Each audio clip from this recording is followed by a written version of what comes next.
পর্যন্ত এই ধর্ষকদের জন্য কোরআন বর্ণিত সর্বোচ্চ শাস্তি মৃত্যুদণ্ড যতদিন পর্যন্ত বাস্তবায়ন না হবে যারা ফাসাদ ফিল আরদ করছে, ইন্নামা জাযাউল লাযিনা ইউহারিবুনাল্লাহ ওয়া রাসূলাহু আন ইউকাত্তালু আও ইউসাল্লাবু আও তুকাত্তা আইদিহিম ওয়া আরজুলুহুম মিন খিলাফ আও ইউনফাউ মিনাল আরদ।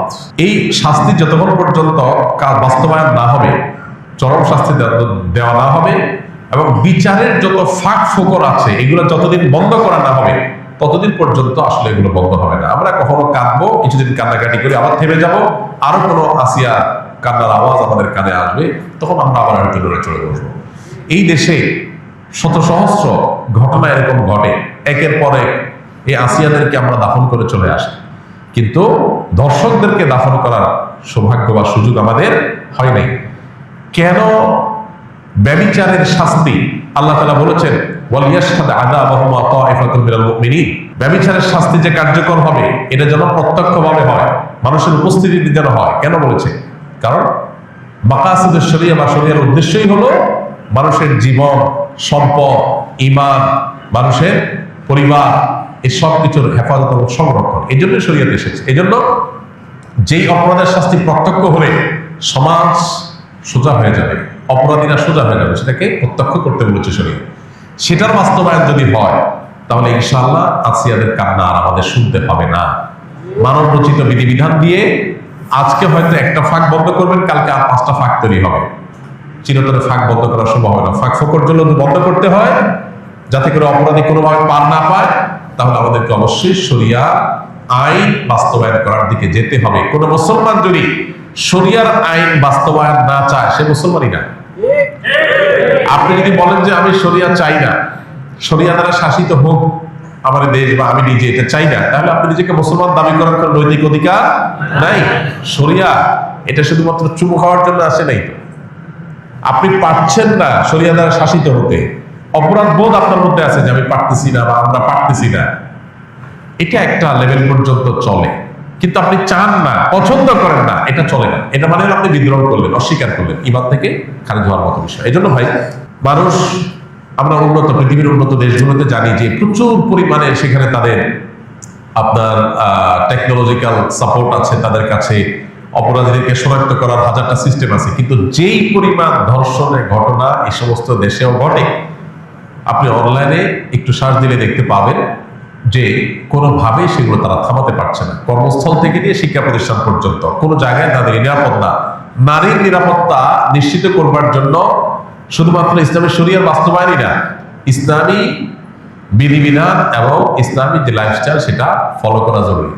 আপনি পর্ন সাইটগুলো সব ওপেন রাখবেন, এই পর্ন সাইটগুলো সব ওপেন রেখে সমস্ত আজে বাজে আর্টিকেল, সমস্ত উপায় খোলা রাখবেন যেগুলো দিয়ে মানুষের মধ্যে যৌন আকাঙ্ক্ষা পশুত্ব জেগে ওঠে। এরকম হাজারটা রাস্তা খোলা রাখবেন।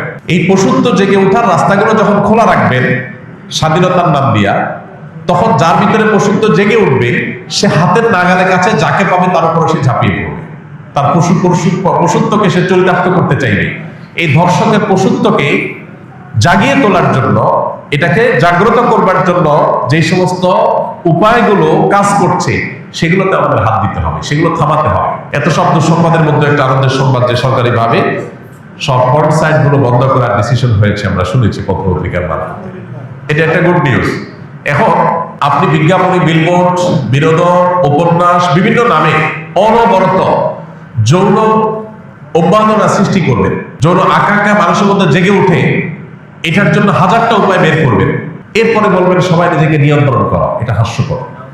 ইসলাম এই আইডিওলজিতে বিশ্বাসী না। ইসলাম বলে, আল্লাহ বলেছেন ওয়ালা তাকরাবুজ জিনা, তোমরা জেনার কাছেও যেও না, কারণ জেনার কাছে গেলে মানুষ জেনা থেকে ফিরে আসতে পারে না। এই জন্য আল্লাহ বলছেন চোখের হেফাজত করো। আল্লাহ বলেছেন কুল্লিল মুমিনিনা ইয়াগুদ্দু মিন আবসারিহিম, চোখকে অবনত রাখো। কেন? কারণ চোখ দিয়ে তুমি যদি বিজ্ঞাপনী, বিলবোর্ডে, পত্রিকার পাতায়, মোবাইল স্ক্রিনে, অনলাইনে, অফলাইনে কোনো পর্ণার সৌন্দর্য তুমি অবলোকন করো, অবলোকন করার পর তোমার মনের ভিতরে অস্থিরতা আসবে, তোমার মনের ভিতরে যৌন আকাঙ্ক্ষা চরিতার্থ করার চাহিদা জেগে উঠবে। এই যে জেগে উঠবে, এই জেগে ওঠার পর এটাকে নিয়ন্ত্রণ করাটা কঠিন কাজ, সবাই পারে না, কেউ পারে, কেউ অ্যাক্সিডেন্ট করে। এই জন্য শরীয়ত বলেছে নিয়ন্ত্রণ করতে, আর আজকের ভোগবাদী পৃথিবী বলছে অনিয়ন্ত্রিত করতে স্বাধীনতার নাম দিয়ে। আপনি মানুষকে লাগামহীন করে দিবেন, আবার বলুন সবাই যার যার যাকে নিয়ন্ত্রণ করো। এটা হাস্যকর, এটা সম্ভব না। এই জন্য দুইটা জিনিসের বাস্তবায়ন আসিয়াদের কান্নাকে থামাতে পারে।